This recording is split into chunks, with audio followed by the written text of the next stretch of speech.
pessoal, sejam muito bem-vindos ao nosso segundo vídeo de filosofia voltado para alunos do segundo ano do ensino médio. Eu sou o professor Gabriel e trago para vocês aqui hoje a semana 2. Vamos discutir alguns dos assuntos e resolver junto com vocês os exercícios aí organizados pelo programa PET da Secretaria de Educação do Estado de Minas Gerais. Eu, pessoal, faço parte do projeto Escola Online, que é um coletivo de professores aí de diversas áreas do conhecimento que estão aí tentando ajudar vocês nessa atividade, nesse conjunto de atividades desse período bem complicadinho que a gente está vivendo. Então, a gente ajudando vocês, tentem também, na medida do possível, ajudar a gente se inscrevendo no canal, dando aquele biscoito, aquela curtidinha e, se for bacana também, um comentário, ok? Estamos aí para ajudar vocês. Então, bora lá!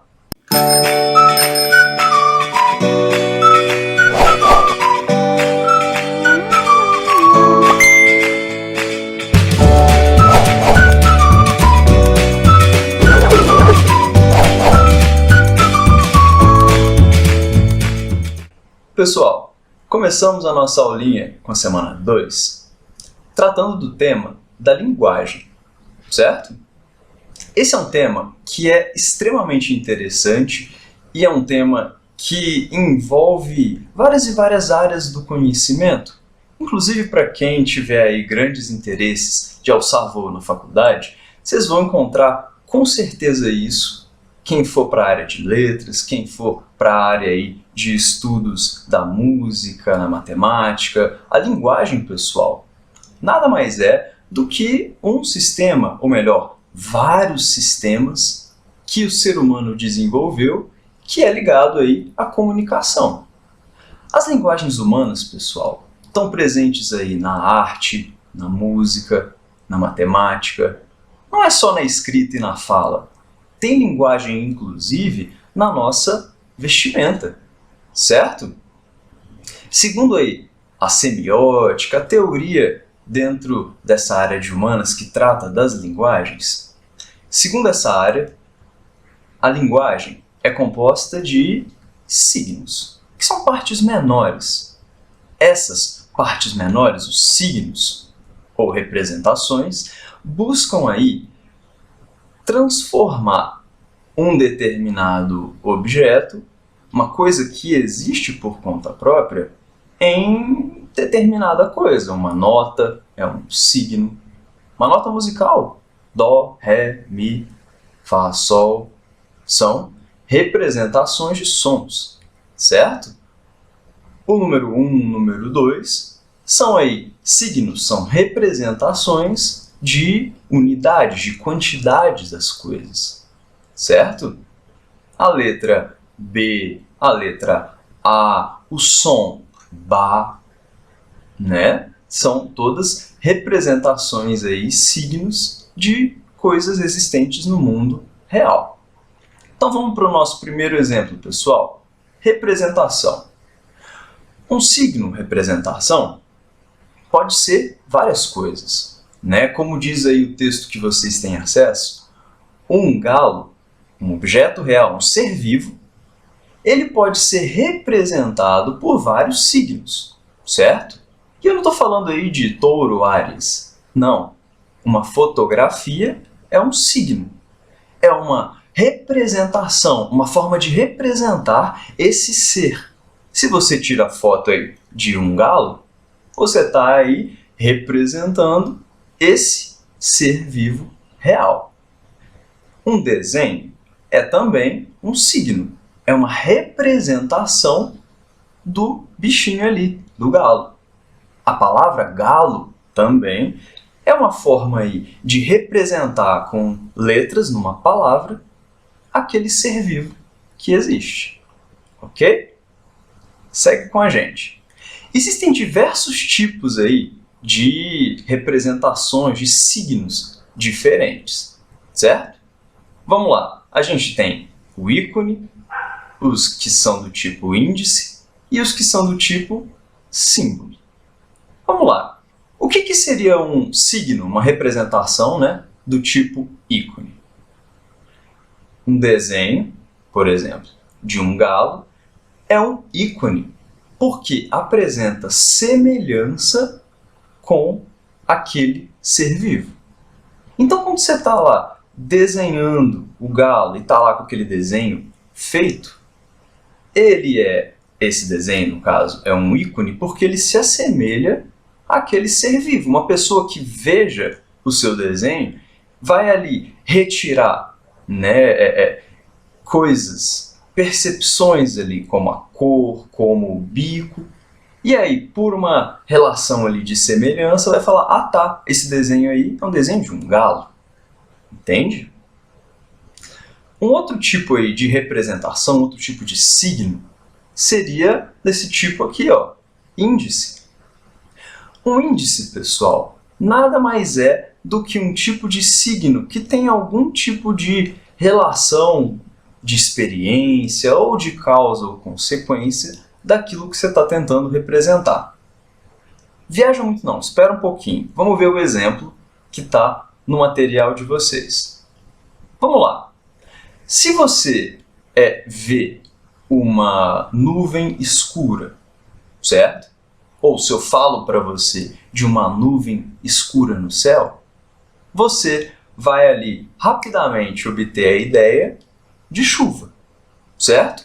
Nuvem escura nada mais é do que um índice de chuva, certo? É um signo indicial de que a chuva pode vir a acontecer. Da mesma forma, ao tirar uma foto de um chão molhado, você também vai ver ali um signo do tipo índice da consequência de uma chuva. Entende?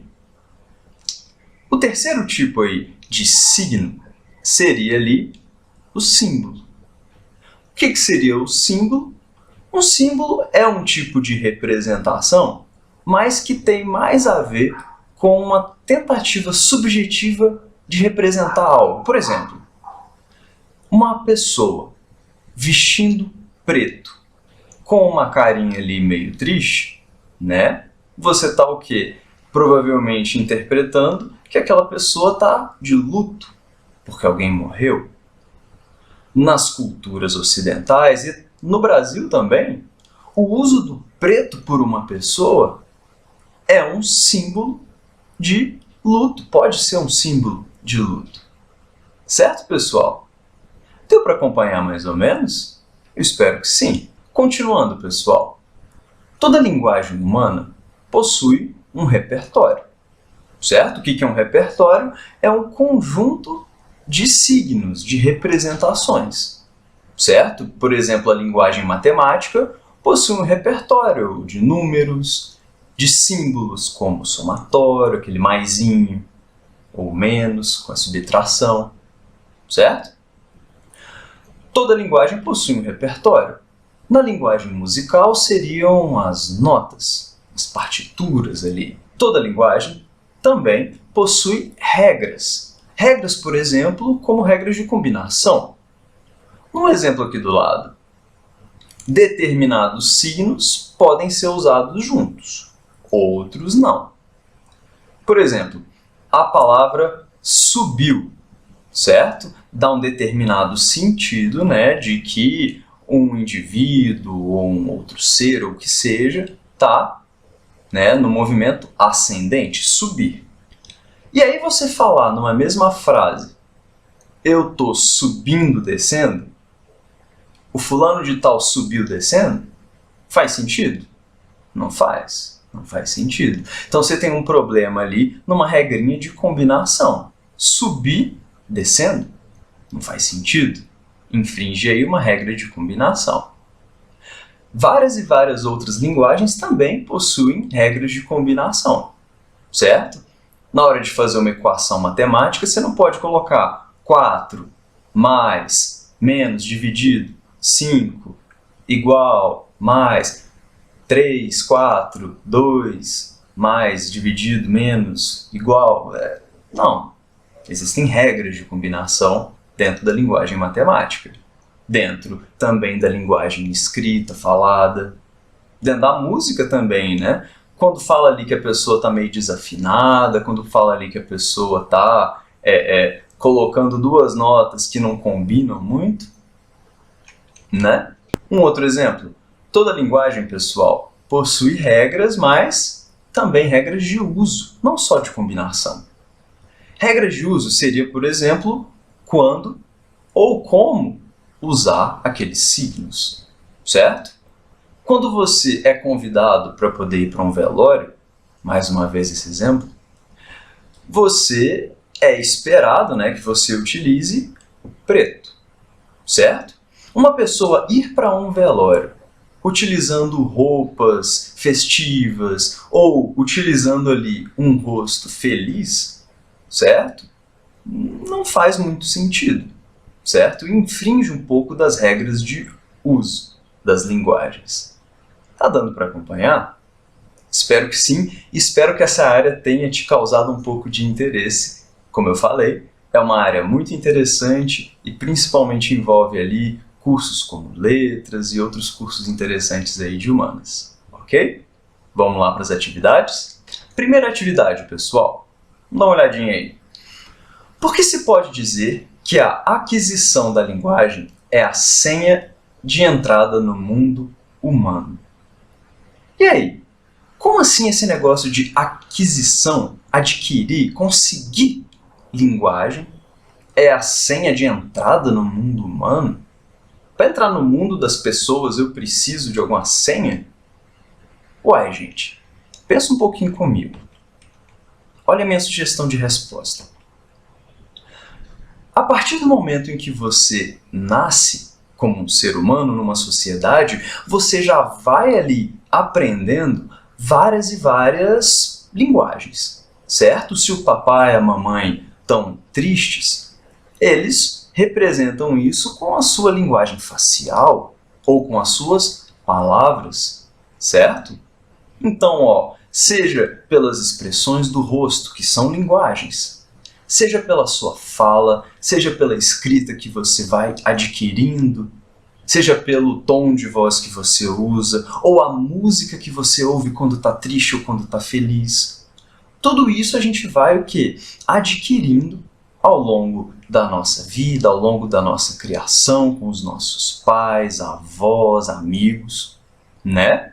E aí, conforme a gente vai adquirindo essas formas de linguagem, como a fala e a escrita, nós vamos aí abrindo as possibilidades de comunicação, não é? Para poder dizer que a gente está com fome, representar um desejo aí da nossa barriguinha, a gente vai lá e dá um berro. Ô mãe, tô com fome. Não é? Isso só é possível quando você aprende quais são as regras de uso, quais são os signos relacionados à linguagem da fala no português.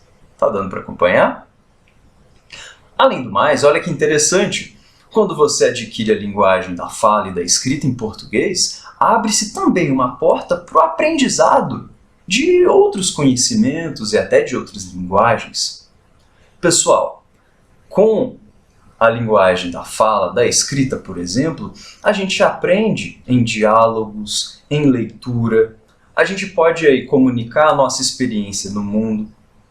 A linguagem matemática também, né, nos dá uma senha de entrada no mundo humano. Afinal de contas, a linguagem matemática nos adiciona a capacidade de representar quantidades, operações úteis, não é? Para a gente poder administrar a nossa carteira, os nossos recursos, a gente pode utilizar da linguagem matemática, é útil. A linguagem artística também, pessoal. Porque a linguagem artística pode abrir possibilidades de representar os sentimentos que às vezes nos incomodam. Não é? Às vezes você está muito triste e não sabe como expressar isso. A arte ajuda. Às vezes você está apaixonado pela morena e aí você pensa, putz, vou fazer um poeminha, vou fazer um rap, uns versos para tentar encantar a morena. Ué, a linguagem artística abre a senha, né, de entrada nesse mundo humano. A linguagem da etiqueta também, não é? Você ali sabendo o que vestir, como se comportar em determinados ambientes, né? Você aí vai abrindo a sua possibilidade de conviver nos diferentes espaços que estão ao nosso redor, não é? Ao saber como se portar no jantar chique, naquele restaurante maneiro, né? Você consegue ali ser abraçado por aquele ambiente, certo? Então, assim, o mundo humano é repleto de linguagens, ok? Atividade 2, pessoal. Por que são criadas linguagens de diferentes tipos? Para que as linguagens servem? Nossa, pessoal, são muitas funções, não é? As linguagens servem aí para muitos propósitos, né, dos seres humanos.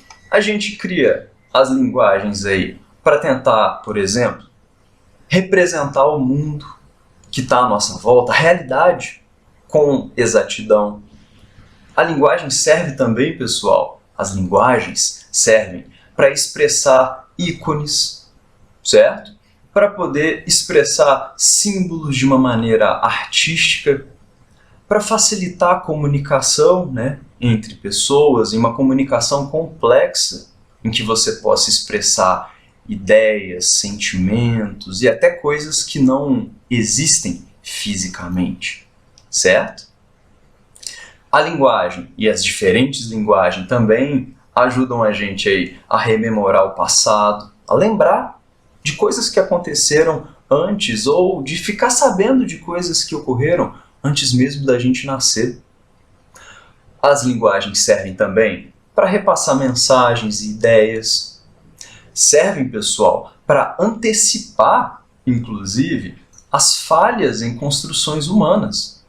Então, quando você está construindo uma casa, a linguagem matemática da engenharia te serve muito, não é? Para saber quanto que se coloca ali de cimento, quanto que você coloca ali de pedra e tal, calculando, transformando isso tudo em matemática, em pressão, em massa, o caramba 4, você pode evitar que a construção caia, ou que você exagere no uso ali de cimento e gaste demais na tua obra.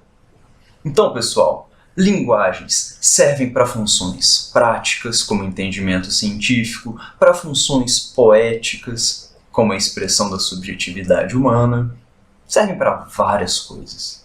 Atividade 3, pessoal. Cite algumas regras de combinação da língua portuguesa, regras de escrita e regras de concordância. Então, seria uma questão interessante para a gente consultar ali a matéria de português. Mas eu trouxe alguns exemplos ali para ajudar vocês, ok? Vamos dar um exemplo. O Flamengo, melhor time do Brasil, certo? Como é que você faz para expressar em linguagem escrita esse time, Flamengo? Bom, a combinação das letras F com L, com A, M, E, N, G, O, certo?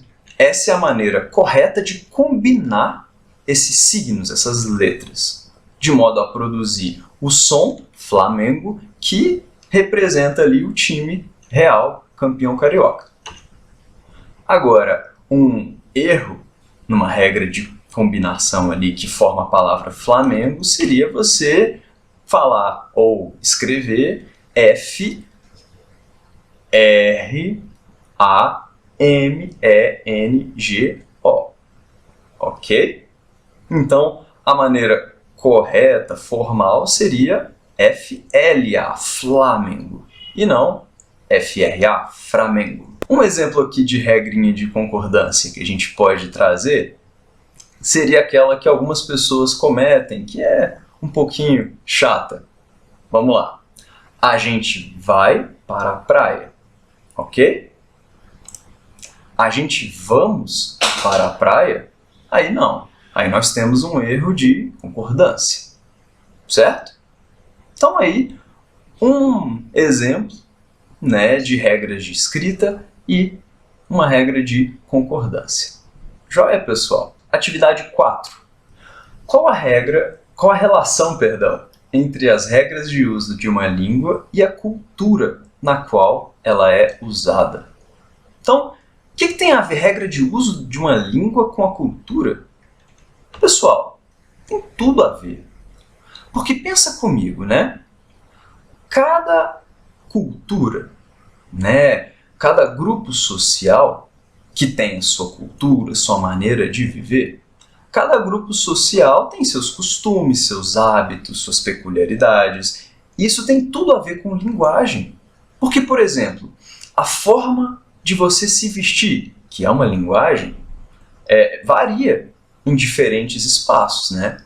Então, por exemplo, dentro da cultura brasileira, o preto é uma cor que significa, que é associada, né, ao luto. Agora, se tu fosse da Síria, lá na Síria não é o preto que significa luto. Na Síria, o azul celeste é o que simboliza o luto. Então, uma pessoa com torcida do Cruzeiro seria visto ali, dependendo do contexto, como alguém que estivesse de luto. Não, tô brincando, pessoal. Mas, no Brasil, o preto é um símbolo de luto, enquanto na Síria seria o azul celeste. Então, pessoal, cada cultura, cada povo, cada grupo social possui ali especificidades culturais e elas podem se refletir na linguagem. O uso de gírias, por exemplo, pode ser aceito dentro da cultura dos seus amigos, certo? Agora, num templo islâmico, o uso de gírias pode não ser bem aceito. Repito, a língua, né, as regras de uso de uma língua refletem valores culturais, experiências e a história daquele grupo social, daquela cultura. Ok, pessoal? Atividade 5. Estude um pouquinho da gramática da língua portuguesa e, se possível, pesquise sobre os 5 parâmetros da língua brasileira de sinais. Você vai lá e pesquisa. Depois, dê mais um pulinho aqui nessa matéria de filosofia e tente compreender melhor as principais semelhanças e diferenças entre a língua portuguesa e a Libras. Redija um texto com suas considerações sobre o assunto. Caso não consiga fazer a pesquisa, reflita sobre o assunto a partir dos seus conhecimentos e indagações. Daí, também pode surgir uma boa produção de texto. Então é para vocês pesquisarem um pouco sobre aquelas regras, os parâmetros e tudo mais. Para ajudar vocês, eu trouxe aí 2 exemplos de diferenças e 2 exemplos de semelhanças entre a língua portuguesa e a língua brasileira de sinais, ok? Então vamos primeiro às diferenças. Um exemplo de diferença seria que a Libras é uma língua visual espacial, certo? Então, aquelas representações ali que são feitas envolvem gestos, envolvem expressões. Então, é visual espacial. Enquanto a língua portuguesa é uma língua oral, auditiva, ok? Uma segunda diferença que eu trago para vocês é que a Libras atribui valor gramatical muito relevante às expressões faciais. Então faz parte da gramática deles a utilização de determinadas expressões faciais em conjunto com, por exemplo, aqueles gestos. Não é só o gesto que conta. Agora, alguns exemplos de semelhanças seriam, por exemplo, que as duas, tanto a língua portuguesa quanto a Libras, possuem regras de combinação e regras de uso, ok? Um segundo exemplo de semelhança seria que as duas buscam comunicar ideias, valores, sentimentos. As duas são linguagens, ok? Então, pessoal, com esses 2 exemplos de semelhanças e diferenças, eu acredito que pode ficar mais fácil construir aí a resposta da número 5, ok? Então é isso. Eu espero ter sido útil para vocês na resolução dessas atividades, para que vocês desenvolvam por conta própria, o que é muito importante, as suas próprias respostas. E aí, se você gostou, dá uma curtidinha, comenta aí que a gente vai adorar ver, se inscreve no canal e aciona as notificações, por favor. Nós somos aí do Escola Online, eu sou o Gabriel de Filosofia, muito obrigado, bons estudos. Valeu!